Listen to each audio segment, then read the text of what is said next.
수업에 나오신 여러분들 주님을 환영하고 축복합니다. 우리가 오늘 함께 나눌 말씀은요, 창세기 39장 23절 말씀입니다.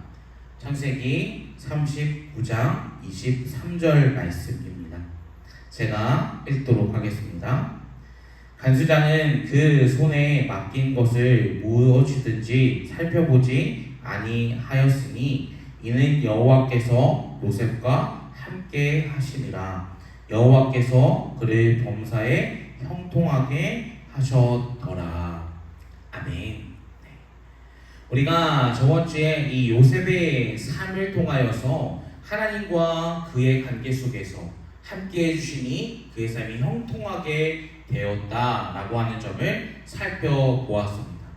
우리는 여기서 하나님과 동행하는 것, 또한 이 동행을 통하여서 형통하게 되는 것은요, 주체는 하나님이시다라는 것을 분명히 알아야 된다는 거예요. 예를 들면 이런 것입니다. 우리가 아이들과 여행을 가게 됩니다. 그러면 이 아이들이 어리면 어떻습니까? 부모가 시키는 대로, 부모가 인도하는 대로 함께 한다라는 것이죠. 성경에서 말하는 동행과 또한 그 동행에 대한 형통함의 주체는 바로 하나님이십니다. 하나님께서 우리의 삶을 인도해 주시니, 우리의 삶을 또한 이끌어 가시니 우리의 삶은 형통하게 된다라는 것입니다. 우리가 이 사실을 통하여서 오늘 말씀이 이 39장부터 40장 말씀까지 한번 그 내용이 무엇을 우리에게 말씀하고 있는지, 또한 하나님께서 동행하시니 어떠한 삶이 형통하게 된 것인지를 한번 말씀을 통해 살펴보도록 하겠습니다. 특별히 오늘 이 39장부터 이 40장의 말씀에서는 우리가 주목해야 될 것은 총 3가지의 말씀입니다. 첫 번째로는 하나님께서 함께 하시니 형통하다라는 것입니다. 두 번째로는요, 모든 인생은 하나님의 섭리, 계획하심 안에 있다라는 것을 살펴보고, 마지막 세 번째로는요, 사람은 의지할 대상이 되지 아니하고 우리가 의지할 대상은 오직 하나님이시다라고 하는 점을 살펴보고 말씀을 마치도록 하겠습니다. 우리가 첫 번째로 볼 것은요, 이 하나님께서 함께 하시는 인생은 모두 다 형통한 삶임을 알아야 된다라는 것이죠. 우리가 저번 주에 말씀을 통해서 살펴봤던 것을 다시 한번 생각해 보길 바랍니다. 하나님께서 나와 함께 해주시지 않는다면 우리의 삶은 결단코 형통할 수가 없죠.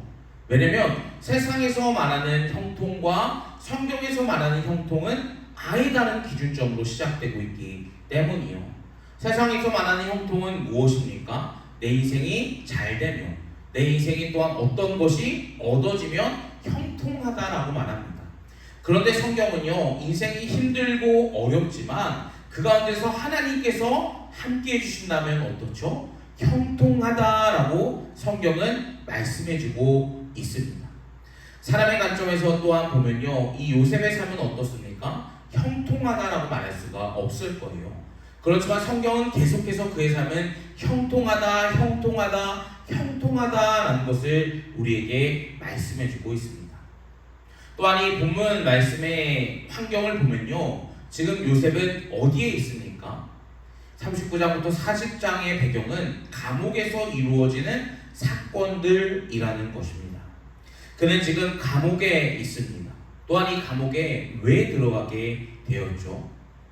바로 이 보디발의 아내의 모함, 또한 그와 함께 동조하는 사람들을 통하여서 억울하게 감옥에 들어가게 되었다라는 거예요. 그러면 우리는요, 생각해 볼 수가 있어요. 왜 그의 삶이 이렇게 억울한데 왜 하나님께서 그의 삶을 형통하다라고 이야기를 해 주셨냐라는 거예요. 그 가운데서도 우리는 분명히 알아야 됩니다. 그는요, 종의 신분에 있을 때에, 또한 감옥에 들어갔을 때 역시 하나님께서 그의 삶을 인도해 주시고 있다, 또한 동행해 주시고 있기 때문에 그의 삶은 형통하다라는 것입니다. 여러분, 우리의 삶도 이와 같다는 것을 꼭 기억하시길 바라요. 인생 가운데서 억울한 일이 왜 없겠습니까? 왜 힘든 일이 없겠어요? 그렇지만요, 그 가운데서 우리는 하나님께서 형통하게 해 주신다는 것을 기대하시길 바랍니다. 또한 그 분에게 우리의 소망을 두시길 바래요. 그래야지만 우리는 인생 가운데에서 실족하지 아니할 수 있다라는 거예요. 지금 요셉은요 정말 힘들고 어렵고 억울한 상황이었습니다. 그런데 그는요 단 한순간도 어떻습니까? 사람들을 원망하지 않았다라는 거예요. 원망하지 않았다라는 것은요 그가 억울하지 않아서 마음이 상하지 않아서 원망하지 아니한 것이 아닙니다. 그는 하나님을 보았기 때문에 하나님을 믿었기 때문에 억울함 가운데서도 그들에게 억울함을 토로하지 않은 것을 보게 돼요. 지금 요셉의 상황은 우리가 봤을 때에 너무나 억울하고 너무나 힘든 상황이죠. 더군다나 요셉은 종의 신분이었습니다. 그런데 또 어떻게 됩니까? 그것 또한 비참한 죄인의 상태로 빠져가게 돼요. 죄의 신분, 이 감옥에 갇히는 신분으로 전락해 버렸다라는 거예요. 그러면요 그 가운데에서 사람들은 그가 의인이다라고 이야기해 줄 수 있는 사람은 없을 거예요. 그리고 또한 그가 이야기하고 억울하다라고 토로했을 때에 그 이야기를 들어주는 사람 역시 없었을 것입니다. 인간적으로 보면요 그의 삶에 지금 사면초가 앞뒤가 모두 다 막힌 상황이라는 것을 만나게 돼요. 그런데 그 가운데서 그는 누구에게 도움을 외칩니까? 오직 하나님께서 자신의 삶 가운데서 함께 하심을 다시 한번 기억하고 있어요. 계속해서 반복드리는 이유는 우리가 중요하게 여겨야 되는 것은 환경이 아닌 그 환경 가운데서 함께 하시는 하나님이라는 사실입니다. 이 점을 생각하고 오늘 21절부터 23절 말씀에 보면 다음과 같이 말씀해주고 있죠. 여호와께서 요셉과 함께 하시고 그에게 인자를 더하사 간수장에게 은혜를 받게 하시매. 22절 간수장이 옥중의 죄인을 다 요셉의 손에 맡김으로 그를 재반 사무를 요셉에게 처리하게 하고. 23절 말씀 간수장은 그의 손에 맡긴 것을 무엇이든지 살펴보지 아니하였으니 이는 여호와께서 요셉과 함께 하시니라. 여호와께서 그를 범사에 형통하게 하셨더라. 그 누구도 신경 쓰지 않는 그곳에서 누가 신경 써주고 계십니까? 하나님께서 그와 함께 하시고 또한 그의 인생을 주목하고 계셨습니다. 우리의 삶도 이와 같지 않습니까? 내가 힘들고 어려운 가운데서 누구도 신경 쓰지 아니할 때에 우리를 돌보시는 분은 오직 하나님이시라는 사실입니다. 하나님께서는 우리의 모든 상황을 이미 아시고 당장 죽을 것 같은 위기 속에서도 하나님께서 함께 해주신다면 우리의 마음은 평안함을 분명히 주시지 아니하십니까? 이것이 바로 다윗의 이 시편 23편의 고백에서 우리가 찾아볼 수 있는 내용이라는 거예요. 하나님께서는 나의 삶을 인도해 주시니 나는 실만한 물과 푸를 조장으로 나를 인도해 주시고 누이시고 먹이신다라는 그의 고백. 다윗이요 지금 이러한 고백을 하는 상황이 어떻습니까? 힘들고 어려운 상황이었어요. 순탄한 상황에서 이러한 고백을 했던 것이 아니에요. 부유한 상황 가운데서 이러한 고백을 했던 것이 아닙니다. 나의 목숨이 노려지는 그 상황, 나의 상황이 여전히 힘들고 어려운 그 상황에서 나를 살리시는 분, 나를 먹이시는 분이 하나님이십니다 라는 것을 이 시편 23편 말씀을 통해서 고백해주고 있어요. 또한 요셉의 삶을 통해서 우리가 그 점을 똑같이 만날 수 있다라는 사실이죠. 아무리 간수장이 좋은 자리를 그에게 줄지라도 그는 여전히 어떻습니까? 감옥에 갇혀있는 상황이었어요. 하지만 그 상황 가운데서 누가 여전히 함께 하셨습니까? 하나님께서 여전히 함께 해주셨습니다. 우리의 삶도 같습니다. 억울한 일 당하고 사면초가 앞뒤 상황 모두 다 막히고 또한 상황 가운데서 나를 누군가 노릴지라도 그 가운데서 하나님께서 반드시 함께 하심을 기억하시길 주님의 이름으로 축복합니다. 그러면 우리의 삶은 어떻습니까? 형통한 삶이라는 것입니다. 사는 여러분, 혹시 상황과 환경, 여건이 모두 다 맡겼습니까? 막혔습니까? 그러면 우리는 그러한 상황 가운데 주목하지 마십시오. 그러한 힘듦을 주목하지 마십시오. 우리의 시선을 어디다 둬야 됩니까? 요셉과 같이, 다윗과 같이 우리의 시선을 오직 하나님께 고정하면서 나아갈 수 있는 저와 여러분들의 삶이 되길 주님의 이름으로 축복합니다. 두 번째로 우리가 볼 것은요, 모든 인생은 하나님의 섭리와 계획 가운데서 살게 하신다라는 것을 보게 돼요. 우리가 40장의 말씀을 보면요, 어렸을 때 참 많이 들었던 익숙한 말씀이에요. 그 말씀의 배경은 무엇입니까? 옥중에 있었지만 이 두 명의 술 맡은 간원자가 떡 굽는 간원장이 그 감옥에 들어오게 되었어요. 이것조차 어떻습니까? 하나님의 계획과 하나님의 인도하심, 하나님의 섭리하심 가운데서 그들을 만나게 해주신 하나님의 운행하심이라는 것을 우리는 성경을 통해서 보게 되죠. 창세기 40장 2절 말씀입니다. 바로가 그 두 관원장, 곧 술 맡은 관원장과 떡 굽는 관원장에게 노하여, 3절 말씀, 그들을 친위대장 집에 있는 옥에 가두니 곧 요셉이 갇힌 곳이다. 저번 주에 이 말씀을 나누면서요, 지금 옥에 몇 년 동안 갇혀 있다라고 혹시 말씀드렸는지 기억이 나시나요? 이 요셉은요, 옥에 4에서 5년 정도 갇혀 있었던 이 시기를 보냈습니다. 그 안에서 참 많은 자들을 아마 만났을 거예요. 그 중에 이 두 관원장은 참 높은 직위에 있는 고관들이라는 것을 우리가 보게 되죠.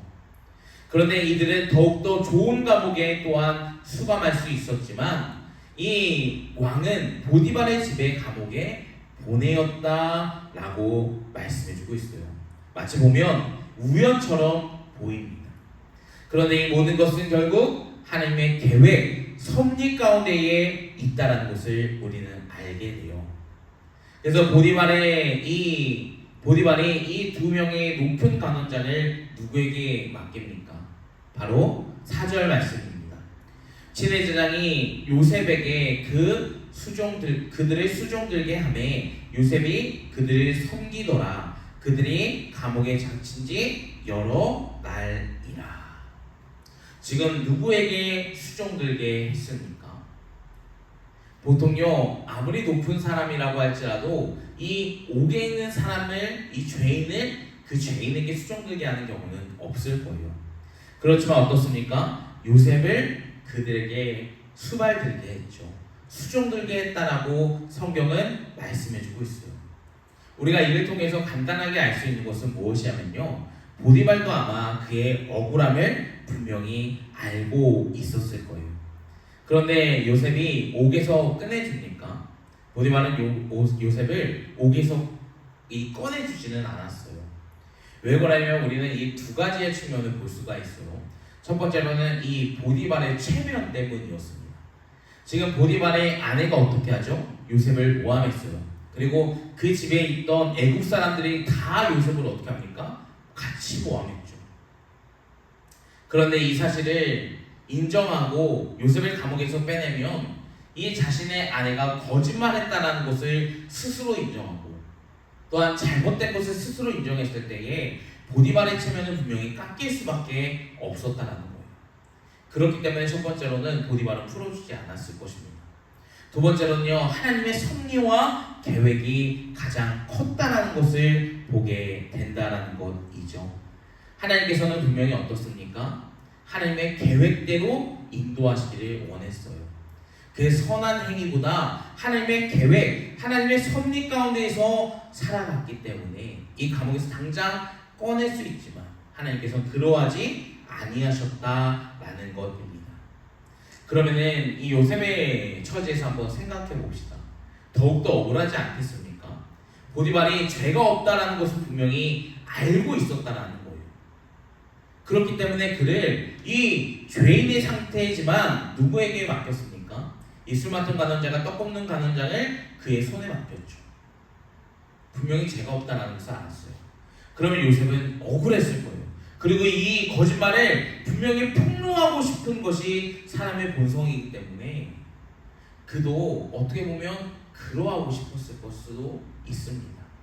그렇지만 성경은 어떻습니까? 그가 이 악을 악으로 갚지 아니한다는 것을 보게 돼요.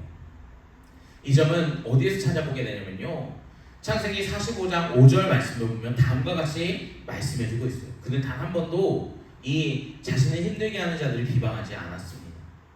5절 말씀입니다. 당신이 나를 이곳에 팔았다 해서 근심하지 마소서, 한탄하지 마소서. 하나님이 생명을 구원하시려고 나를 당신들보다 먼저 보내시지 아니하셨나이까. 그리고 7절 말씀에 보면 하나님이 큰 구원으로 당신들의 생명을 보존하고 당신들의 후손을 세상에 두려고 나를 당신들보다 먼저 보내셨나니.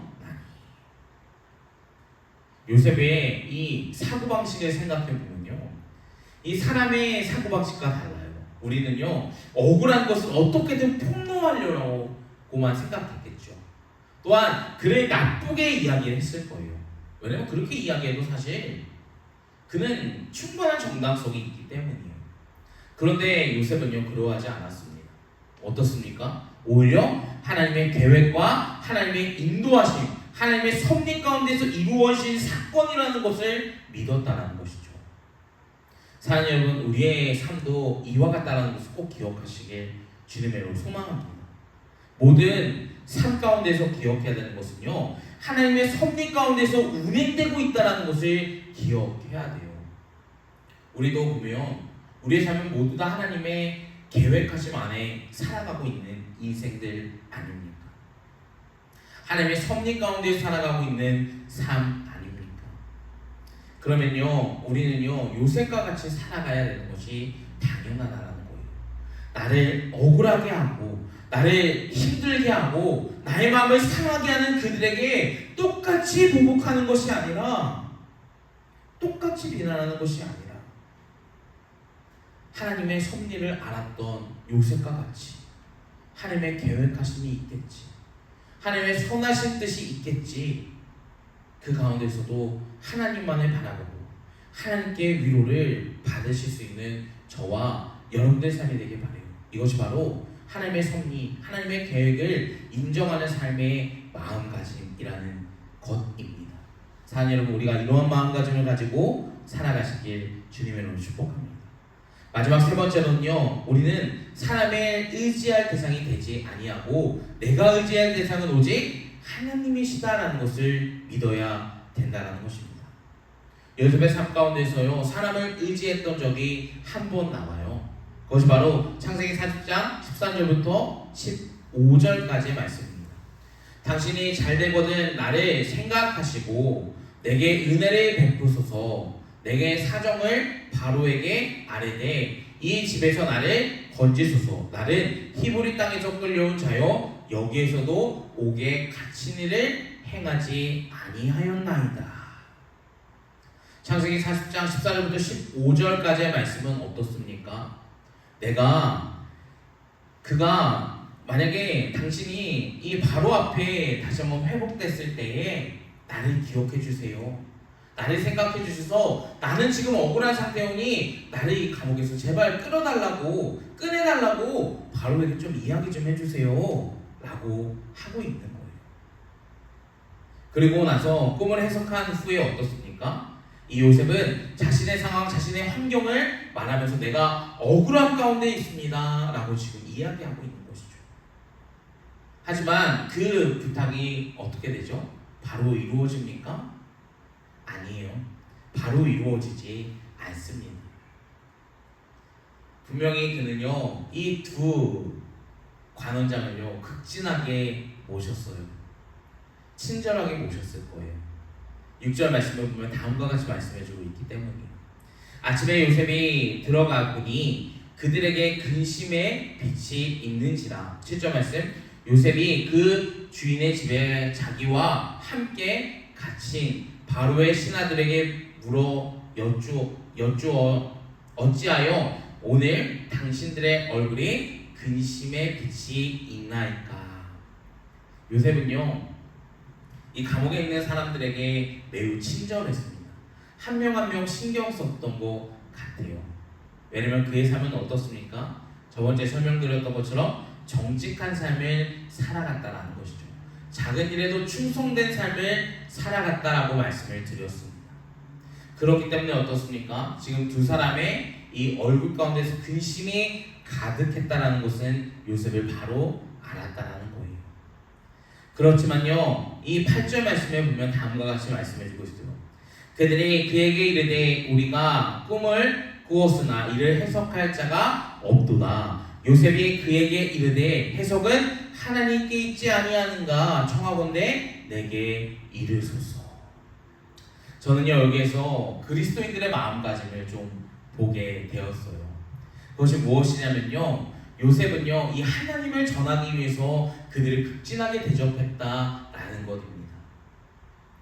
또한 우리가 이 안에서 봐야 되는 것은요, 그리스도인들 또한 이와 같은 삶을 살아가야 된다는 것을 알아야 돼요.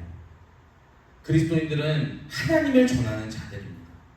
그런데 어떻습니까? 인생 가운데서 불친절하게 살아가고 인생 가운데서 남들을 비난하는 비관적인 삶을 그들에게 보였을 때요, 과연 그들이 와서 이 자신의 마음을 솔직하게 토로할 수 있을까요? 우리한테? 그러한 사람들한테 말이죠. 전혀 그러하지 않아야 할 겁니다. 요셉은 어떻습니까? 매일매일 그들에게 관심을 가졌어요. 또한 근심이 쌓였을 때에 그들에게 묻죠. 왜 그렇습니까? 왜 이렇게 힘들어해요? 왜 당신의 빛이 좋지 않습니까? 라고 물었어요. 근데 그때의 대답은 무엇이었습니까? 그들의 이 솔직한 내면의 말을 요셉에게 정직하게 하고 있지 않습니까? 그때 요셉은 딱 한 번 하나님의 말씀을 전했어요. 해석은 하나님께 있지 아니하니까. 이 말을 들었을 때요, 두 간원장은 요셉에게 모든 것을 이야기합니다. 분명히요 이 두 간원장은요 고관이라라고 말씀을 드렸어요. 높은 직책에 있는 사람이다라고 말씀을 드렸습니다. 그러면 아마 이 감옥에 있을 때도 분명히 그 당시에 유명했던 점술가 혹은 꿈을 해석하는 사람들을 그곳으로 들여보낼 수 있었을 거예요. 그렇지만 그러하지 아니하고 요셉을 신뢰했고 또한 그가 믿는 하나님을 신뢰했기 때문에 자신의 모든 것을 그에게 낱낱이 아랬다라는 거예요. 그리고 나서 어떻게 합니까? 나를 나갈 때에 회복됐을 때에 나를 기억해 주세요. 요셉은 사람을 신뢰하면서 말하죠. 그런데 어떻죠? 돌아온 것은 그를 몰랐다라고 해요. 그를 잠시 잊었다라고 성경은 말합니다. 창세기 40장 23절 말씀이에요. 술 맡은 간원장이 요셉을 기억하지 못하고 그를 잊었더라. 언제까지요? 41장 1절 말씀. 만 2년 후에 2년 동안 그를 기억하지 못했다라는 것이죠. 여기서 우리가 봐야 되는 것은 무엇이냐면요, 이 아무리 사람을 친절하게 대하고 아니면 하나님의 마음으로 대할지라도 우리는 그를 믿어서는 안 된다는 거예요. 의지해서는 안 된다는 것이죠. 우리가 의지해야 되는 것, 우리가 믿어야 되는 것은 누구십니까? 하나님이십니다. 그 사례를 통해서 요셉은 분명히 알았을 거예요. 요셉은요 믿었던 형제들에게도 배신당했고 또한 믿었던 보디발의 집에서도 옥에 갇히게 됩니다. 또한 술 맡은 간원장이 자신을 기억하지 못했다라는 거예요. 그를 통해서요 철저히 우리가 봐야 되는 것은 사람은 신뢰할 대상이 되지 않는다라는 거예요. 믿음의 대상이 되지 않는다라는 것입니다. 사람은 의지할 대상이 되지 아니한다라는 것을 우리는 주목해야 돼요. 하지만요 신앙이 있다라고 하는 사람들조차 어떻습니까? 사람을 믿어요. 사람을 신뢰합니다. 사람을 의지하죠. 근데 사랑하는 여러분, 우리가 그 안에서 꼭 기억해야 되는 것은 무엇이냐면 그 안에, 그 사람 안에 함께 하시는 하나님을 믿어서 우리가 서로 믿어주는 것입니다. 사랑하는 여러분, 우리가 이 점을 분명히 아시길 바래요. 하나님을 의지하는 것이 아니라 하나님을 의지하는 것이고 오직 사람을 의지하지 않기를 바랍니다. 우리는요 하나님만을 철저하게 신뢰하는 사람들이에요. 사람을 신뢰하고 사람을 믿고 살아간다면 우리의 신앙은 흔들릴 수밖에 없어요. 그렇지만 하나님을 끝까지 신뢰하고 그 상황을 해결해 주시는 하나님을 믿는다면, 혹은 그 상황이 더디게 해결될지라도 우리는 실족하지 아니할 수 있습니다. 왜냐하면 하나님께서는 언젠간 해결해 주시기 때문이에요. 우리가 철저히 하나님만을 신뢰하시길 바래요. 사람을 믿는 것이 아니라 하나님만을 믿고 하나님만을 의지하실 수 있는 저와 여러분들의 삶이 되길 주님의 이름으로 축복합니다. 오늘 말씀을 통해서 총 3가지를 살펴보았어요. 첫 번째, 하나님께서 함께해 주시는 삶은 형통한 삶이 되었다라는 거예요. 우리도 이 요셉과 같이 하나님께서 동행해 주시고 또한 하나님께 나의 모든 것을 아뢰 수 있는 저와 여러분들의 삶이 되길 주님의 이름으로 축복합니다. 또한 이 삶을 살아가는 모든 자들은 형통하다라는 것을 기억하시길 주님의 이름으로 소망합니다. 두 번째로는요, 모든 것이 하나님의 섭리 계획 가운데 있다는 것을 기억하시길 바래요. 하나님께서 요셉에게 두 간원장을 만나게 하신 것은 하나님의 계획하심 안에서 일어난 사건입니다. 또 요셉은요, 그 계획하심을 분명히 신뢰했을 거예요. 그리고 자신의 억울함을 또한 당했다라는 이 사실을 하나님께서 모두 다 이루어 가시는 상황임을 알았기 때문에 그들에게 원망하지 않습니다. 그들이 비난하거나 그들을 조롱하거나 그들을 박해하지 않아요. 사랑하는 여러분, 우리도 하나님의 신뢰함을 믿고 살아간다면 내가 때로는 억울한 일 당할 수 있습니다. 때로는 사람들에게 모함당할 수 있어요. 근데 그때 그들에게 똑같이 갚아주지 않기를 바래요. 이것 또한 하나님의 계획하심, 그 안에서 운행하심이 분명히 있기 때문에 나를 그 가운데서 놓이시고 또한 깨닫게 해주시는 은혜가 있다는 것을 정말 기도로 또한 말씀으로 찾아갈 수 있는 저와 여러분들의 삶이 되길 주님의 이름으로 축복합니다. 인생 가운데서 일하시는 하나님의 섭리를 기억하시길 바래요. 마지막 세 번째로는요, 하나님만을 우리는 의지해야 된다는 사실입니다. 세상은요, 신뢰할 대상이 되지 않아요. 또한 사람들은요, 믿을 대상이 되지 않아요. 우리가 믿어야 되는 것은 오직 하나님이십니다. 요셉이 이 술 맡은 간원장이 복귀했을 때요, 분명히 자신을 기억해달라라고 이야기합니다. 그런데 자신을 친절하게 대했던 이 요셉을 그는 기억하지 못했다라고 성경은 말씀해주고 있어요. 물론 이 안에서 하나님의 뜻과 하나님의 섭리가 있었지만 우리는 철저히 봐야 되는 것은 무엇입니까? 사람을 의지하는 것이 아니라 하나님을 의지해야 된다는 것을 이 안에서 발견해내야 된다는 사실입니다. 사랑하는 여러분, 우리가 오늘이 살펴본 이 세 가지를 정말 마음 가운데, 우리의 또한 신앙 가운데에서 깊게 심겨 하나님만을 의지하고 하나님과 동행하며 하나님의 그 계획하심을 믿고 살아갈 수 있는 저와 여러분들의 삶이 되길 주님의 이름으로 소망합니다. 기도하겠습니다.